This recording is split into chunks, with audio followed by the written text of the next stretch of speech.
மகாபாரதம் சுருக்கமாக. மகாபாரதம் என்னும் இதிகாசத்தை இயற்றியவர் வியாசர் ஆவார். சமஸ்கிருதத்தில் 1,20,000 ஸ்லோகங்களை கொண்டது. குரு வம்சத்தின் பங்காளிகளுக்கு இடையே நடைபெற்ற மாபெரும் போர்தான் மகாபாரத போர். இதை களமாகக் கொண்டு ஆசிரியரான வியாசர் மாபெரும் காப்பியத்தை படைத்துள்ளார்.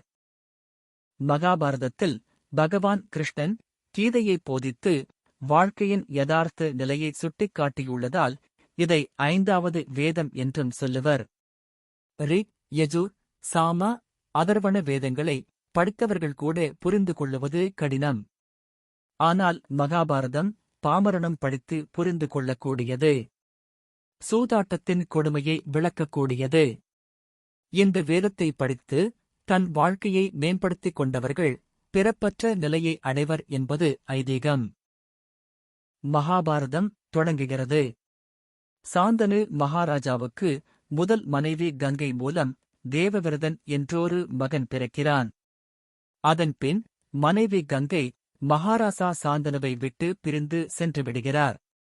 மகாராசா சாந்தனு பின்னர் சத்யவதி என்ற பெண் மீது ஆவல் கொண்டு அவளை மணக்க விரும்புகிறார். ஆனால் தன் மகளுக்குப் பிறக்கும் குழந்தைகள்தான் நாட்டை ஆள்வார்கள் என்று அரசர் வாக்குறுதி அளித்தால்தான் பெண்ணை மணமுடித்து தர முடியும் என்று சத்யவதியின் தந்தை சொல்கிறார். மூத்த பையன் தேவவிரதன் இருக்கும்போது இவ்வாறு செய்வது சரியல்ல என்பதால் சாந்தனு மறுத்துவிடுகிறார். இந்த உண்மை தெரிய வந்ததும் தேவவிரதன் தான் இனி அரசனாகப் போவதில்லை என்றும் திருமணமே செய்து கொள்ளப் போவதில்லை என்றும் சூளுரைக்கிறார். வானில் இருந்து தேவர்கள் அவர் மீது பூமாரி பொழிகிறார்கள். அவர் செயற்கரிய சபதம் செய்ததனால் அன்றிலிருந்து அவர் பீஷ்மர் என்று அழைக்கப்படுகிறார். சாந்தனு சத்யவதியை மணம் செய்து கொள்கிறார். அவர்களுக்கு சித்ராங்கதன், விசித்திரவீரியன் என்று 2 ஆண் குழந்தைகள் பிறக்கின்றன. மகாராசா சாந்தனுவுக்குப் பின்பு சித்ராங்கதன் சில காலம் அரசாண்டு மணம் செய்து கொள்ளாமலேயே இறந்து போகிறான். விசித்திரவீரியன் அடுத்து அரசனாகிறான். அம்பா, அம்பிகா, அம்பாலிகா என்ற 3 அரச குமாரிகளுக்கு சுயம்வரம் நடக்கும் இடத்திலிருந்து அவர்களை பீஷ்மர் தூக்கிக் கொண்டு வந்து விசித்திரவீரியனுக்கு மணம் முடிக்க முற்படுகிறார். அம்பா விசித்திரவீரியனை மணக்க விரும்பாமல் நெருப்பில் மூழ்கி இறந்து போகிறாள்.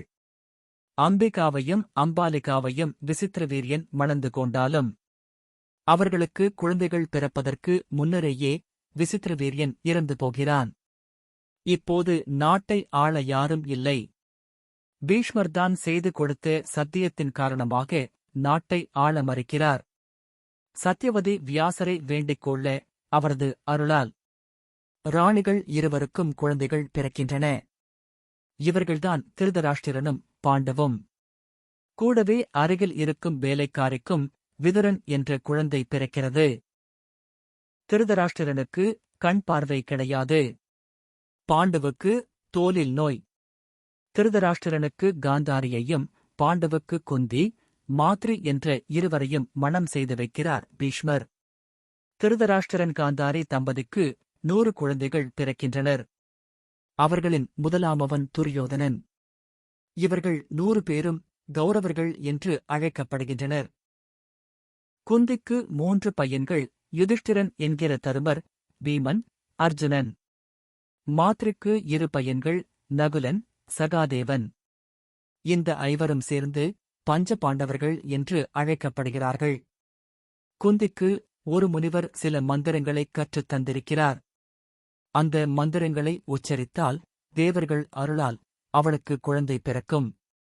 ஆனால் தனக்கு திருமணம் ஆகும் முன்னரே அவள் இந்த மந்திரங்களை முயற்சித்துப் பார்க்கிறாள். அப்போது ஒரு குழந்தை பிறந்து விடுகிறது. பயந்து போன குந்தி அந்தக் குழந்தையை ஒரு கூடையில் வைத்து ஆற்றில் விட்டுவிடுகிறாள். அந்தக் குழந்தையை ஒரு தேரோட்டி எடுத்து வளர்க்கிறார்.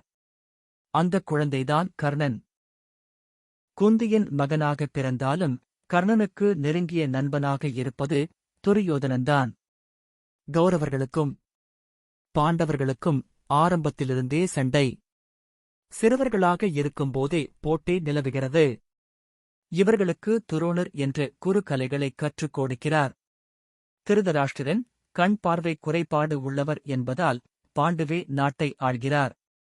ஆனால் காட்டில் இருக்கும்போது பாண்டுவுக்கு மரணம் ஏற்படுகிறது. பாண்டுவுடன் கூடவே மனைவி மாத்ரி உடன்கட்டை ஏறி இறக்கிறார். பாண்டவர்களும் கௌரவர்களும் அரசாளும் வயதை அடையும் போது பெரியவர்கள் அனைவரும் சேர்ந்து தருமருக்கே முடிசூட்டுகின்றனர். இது கௌரவர்களுக்கு கடும் கோபத்தை வரவழைக்கிறது. துரியோதனன் அரக்கால் ஆன மாளிகை ஒன்றைக் கட்டி பாண்டவர்களை விருந்துக்கு அழைத்து அவர்களை அங்கு தங்க வைக்கிறான். இரவில் மாளிகையை எரித்துவிடுகிறான். ஆனால் துரியோதனனின் சதித்திட்டத்தை பாண்டவர்கள் முன்னமேயே ஊகித்து தப்பி காட்டுக்குள் சென்று விடுகின்றனர். காட்டில் இருக்கும்போது ஒரு சுயம்வரத்தில் அர்ஜுனன் திரௌபதியை வெல்கிறான். தாய் குந்தியின் ஆணைப்படி பாண்டவர்கள் 5 பேரும் திரௌபதியை மணக்கின்றனர். பாண்டவர்கள் மீண்டும் நாட்டுக்கு வந்து தங்களுக்கான நிலத்தை பங்கு போடுமாறு கேட்கின்றனர். அவர்களுக்கு கிடைத்த காண்டவ வனம் என்ற பகுதியை அழித்து இந்திரபிரஸ்தம் என்ற நாடாக மாற்றுகின்றனர். அவர்களது அழகான நாட்டை பார்த்து ஆசைப்படும் துரியோதனனுக்கு அவன் மாமா சகுனி உதவி செய்ய வருகிறார். சூதாட்ட விருந்து ஒன்றை துரியோதனன் ஏற்படுத்தி தருமரை அதில் கலந்து கொள்ள அழைக்கிறான். சூதாட்டத்தில் தருமர் வரிசையாக தோற்று தன் நாடு சொத்து அனைத்தையும் இழக்கிறான். அத்துடன் நில்லாமல் தன் தம்பிகள் தன் மனைவி திரௌபதி என அனைத்தையும் இழக்கிறான். முடிவில் பெரியவர்கள் தலைப்பட்டு அடிமை நிலையை மாற்றி பாண்டவர்கள் 12 ஆண்டுகள் காட்டிலும் ஓராண்டு யாராலும் கண்டுபிடிக்க முடியாமலும் நாட்டிலும் இருக்க வேண்டும் என்று சொல்கின்றனர். இந்தக் காலம் முடிவுற்றதும் பாண்டவர்கள் மீண்டும் நாட்டுக்கு திரும்பி வந்து தங்கள் சொத்துக்களை திரும்பக் கேட்கின்றனர். கிருஷ்ணர் பாண்டவர்கள் தரப்பில் தூது செல்கிறார். ஆனால் துரியோதனன் ஊசி முனை அளவு நிலம் கூட தரமாட்டேன் என்று சொல்லிவிடுகிறான். இதன் விளைவாக மகாபாரதப் போர் குருட்சேத்திரத்தில் நடைபெறுகிறது. போரில் பாண்டவர்கள் வெல்கின்றனர். ஆனால் பேரழிவு ஏற்படுகிறது.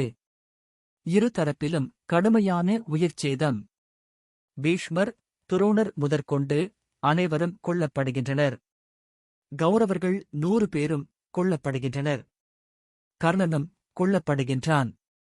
பாண்டவர்கள் 5 பிழைத்திருந்தாலும் அவர்களுடைய பிள்ளைகள் அனைவரும் கொல்லப்படுகின்றனர். இறுதியில் கிருஷ்ணன் அருளால் அர்ஜுனனின் மகன் அபிமன்யுவின் மனைவி உத்தரையின் வயிற்றில் இருக்கும் கரு ஒன்று மட்டும் உயிர் பிழைக்கிறது. அந்தக் குழந்தைதான் பரீட்சித்து. பரீட்சித்து வளர்ந்து பெரியவன் ஆனதும் அவனுக்கு பட்டம் கட்டிவிட்டு பாண்டவர்கள் அனைவரும் இமய மலைக்குச் சென்று உயிர் நீர்த்தனர். இத்துடன் மகாபாரதம் நிறைவு பெறுகிறது நண்பர்களே.